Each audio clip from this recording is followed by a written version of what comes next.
Hi viewers. మనం ఈ వీడియోలో 'విశ్వంబర' మూవీ గురించి క్రేజీ అప్డేట్‌ను తెలుసుకోబోతున్నాం. మరి లేట్ చేయకుండా వీడియోలోకి వెళ్ళిపోదాం. ఈ మధ్య ఏ పెద్ద ప్రాజెక్ట్ గురించి డిస్కషన్ వచ్చినా కూడా ఎన్ని భాగాలు అన్న ప్రశ్న ఉత్పన్నమవుతూనే ఉంది. 'దేవర' విషయంలో ఏం జరగబోతుందో చూస్తున్నాం. 'పుష్ప' విషయంలో ఏం జరుగుతుందో చూస్తూనే ఉన్నాం. చిన్న సినిమాలు సైతం మొదటి భాగం, రెండో భాగం అంటున్నాయి. 'వశిష్ఠ' దర్శకత్వంలో తెరకెక్కిన 'బింబిసార' కూడా పలు భాగాలతో ఉంటుందన్న ప్రచారం జరిగింది. 'బింబిసార' తర్వాత దాని కొనసాగింపుపై సౌండ్ లేదు. సినిమా హిట్ అయినా కొనసాగింపుపై ఈ సస్పెన్స్ ఎందుకో ఏమో. ఫ్లాప్ బాట పట్టిన సినిమాలకైతే కొనసాగింపు అవకాశమే లేకుండా పోతుంది. ఇంతకీ 'విశ్వంబర' సంగతేంటట? మెగాస్టార్ చిరంజీవి గారితో వశిష్ఠ తెరకెక్కిస్తున్న సినిమా ఇది.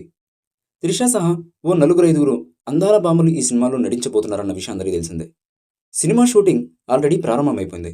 ఇంతలోనే ఈ ప్రాజెక్ట్ ఎన్ని పార్టులు అన్న ప్రశ్న తెరపైకి వచ్చేసింది. ముందైతే ఒకే భాగం అనుకున్నారు గానీ షూటింగ్ ప్రారంభమైతే పార్టులుగా విడుదల చేయడమే బెటర్ అనే నిర్ణయానికి వచ్చారన్నది తాజా ఖబర్.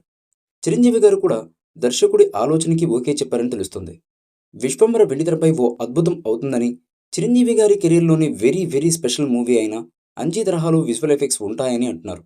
కేవలం విజువల్ ఎఫెక్ట్స్ మీదనే కని విని ఎరుగని భారీ స్థాయిలో బడ్జెట్ ఖర్చు పెట్టబోతున్నారట 'విశ్వంబర' టీం. ఈ మూవీపై మీ అభిప్రాయాన్ని కామెంట్ బాక్స్లో తెలియజేయండి. ఈ వీడియో మీకు నచ్చితే లైక్ చేయండి, షేర్ చేయండి, కామెంట్ చేయండి. మరిన్ని అప్డేట్స్ కోసం మన ఛానల్ని సబ్స్క్రైబ్ చేయండి. అలాగే పక్కనే ఉన్న గంట సింబల్ని గట్టిగా టంగ్ టంగ్ అని కొట్టేసేయండి.